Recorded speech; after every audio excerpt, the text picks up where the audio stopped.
Hi, my name is Kacey, and the other contributors to this project are Kirsten Hill and Tatiana Peters.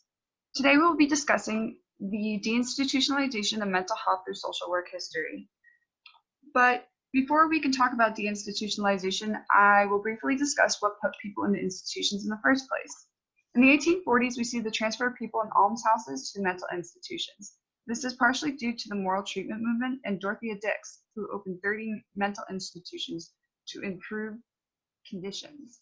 Unfortunately, while she had good intentions of improving conditions for the mentally ill, asylums were not much better than almhouses due to the influx of people.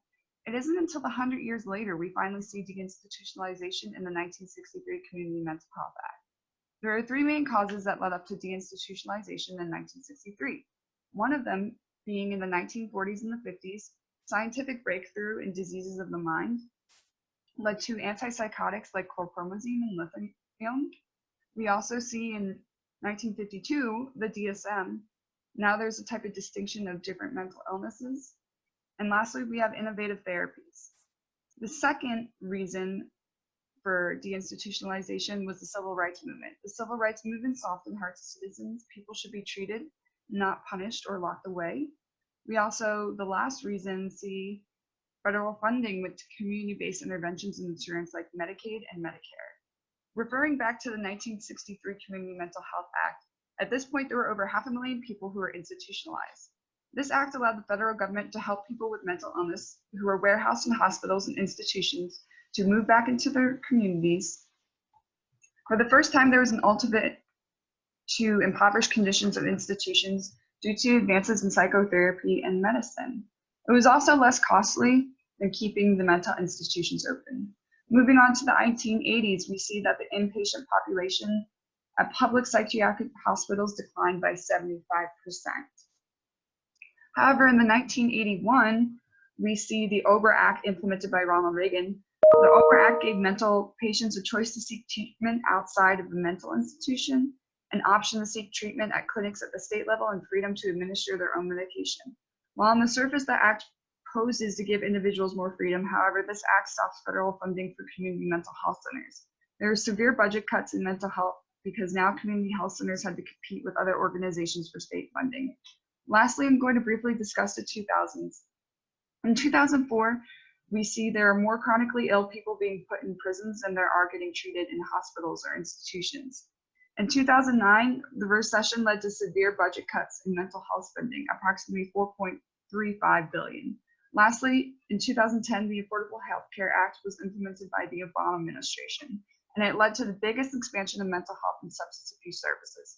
However, we still see gaps in coverages within the states. For instance, a lot of healthcare providers are not incentivized enough by the state to take insurance like Medicaid and Medicare. Due to the historical policies we see, while most mentally ill can be managed reasonably within the context of our larger health system, the chronic patient requires central public policy attention. Now that you know some history, Kirsten will now discuss the effects of deinstitutionalization on social work practice today. We'd next like to discuss how deinstitutionalization has influenced social work as it exists today. We will elaborate on the impacts of deinstitutionalization through the use of two categories: those who would benefit from institutional care and those who would not. Let's first discuss those who suffer from chronic suicidality. There is research to suggest that, through resulting policy changes, the deinstitutionalization movement has resulted in an unwanted increase in suicide rates. This is because many persons who are chronically suicidal are no longer being granted admission when they would benefit from more intense services. Concerning those who wish to voluntarily enter institutionalized care, researchers have identified the seen but not admitted phenomenon, which is becoming more widespread as a byproduct of deinstitutionalization. In short, the phenomenon consists of decreases in the average daily census at hospitals. The number of admissions has gone down, but the number of persons seen but not admitted has increased dramatically. Persons are often denied admission for mental health treatment because they have not met the proper criteria. These criteria are outlined by policies and laws influenced by the deinstitutionalization movement, making it harder than it was in the past to qualify for care at an institutional level. For those attempting to transition care settings after termination of institutionalized treatment, transition is often difficult as a result of being detached from family and other important support persons. Oftentimes, without an adequate support network or sufficient resources, those who are working to integrate into the community can end up in jail or homeless. Now that we've identified the challenges, let's discuss possible reforms to reduce or solve these challenges. Research emphasizes that those who are chronically suicidal may benefit from treatment in an institutional setting where they can receive services at a level that is appropriate and effective. One way to ensure that patients receive appropriate and adequate services is to question policies that are driven by ideological and financial motivations. However, researchers have expressed that even if policies become more heavily influenced by clinical outcomes, institutional care may still be necessary due to the nature of the client's condition. Regarding those who wish to voluntarily enter institutionalized care, it has been recommended that, in order to ensure appropriate care, treatment centers should establish more comprehensive and policy-related frameworks. It's also important to conduct more extensive research on the outcomes of those who are denied voluntary admission. This would enhance understanding of where the gaps exist in service provision, who is affected by these gaps, and the severity of their resulting impact. There are also reform options for those assimilating back to society after long-term institutionalization. Utilizing guardianship agencies can help ensure that those without sufficient living arrangements will have an environment within which to cope, thrive, and be productive members of society. Additionally, therapeutic psychoeducational groups in the community setting can create a support network of workers and citizens aiming to learn and practice positive coping skills together. These programs can reduce recidivism and relapse, which can further prevent inappropriate institutionalization. Through examining the history of the deinstitutionalization movement, we can identify some areas of social work in need of reform. Populations we discussed include those who experience chronic suicidality, who wish to voluntarily enter institutional care, and who are returning to the community after termination of institutional services. Due to deinstitutionalization and its effects on policy, these populations are receiving care at a less comprehensive level than desired.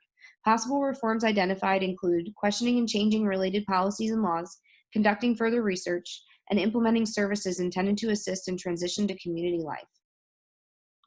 Additionally, there are some concepts in our presentation that intersect with important basic concepts of social work highlighted thus far in our course.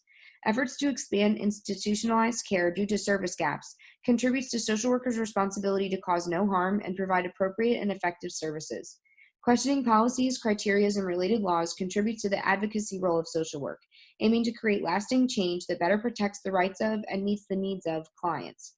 Allowing voluntary admission to institutionalized settings, when appropriate, arguably respects a person's right to self-determination and allows the client to choose what services they wish to utilize to address their mental health. Following the recommendations we've laid out in our presentation would not only begin to address challenges in social work emerging after the deinstitutionalization movement, but it also incorporates key essential components of social work practice.